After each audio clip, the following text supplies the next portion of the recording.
অবশেষে মৃত্যু হলো ধুলিয়ানের গুলিবিদ্ধ হওয়া বিএসএফ জওয়ানের। এই মুহূর্তের চাঞ্চল্যকর খবর, শামশেরগঞ্জের অনুপনগর হাসপাতাল থেকে জঙ্গিপুর হাসপাতালে নিয়ে যাওয়ার পথেই মৃত্যু হয় তাঁর। মৃত ওই বিএসএফ জওয়ানের নাম রতন সিং। ইতিমধ্যেই গুলিকাণ্ডে অভিযুক্ত বিএসএফ জওয়ান মিশ্রাকে আটক করেছে বিএসএফ আধিকারিকরা, এমনটাই সূত্র মারফত জানা যায়। মৃত্যুর বিষয়টি কনফার্ম করেছেন জঙ্গিপুর জেলা পুলিশের শীর্ষ আধিকারিকরা।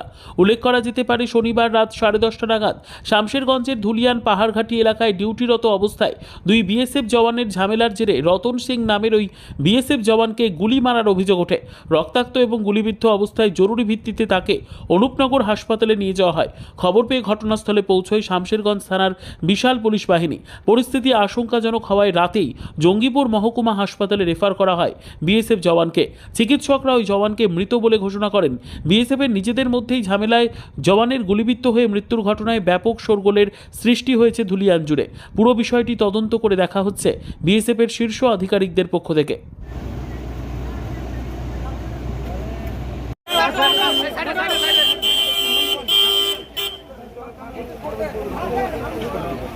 ঠিক আছে।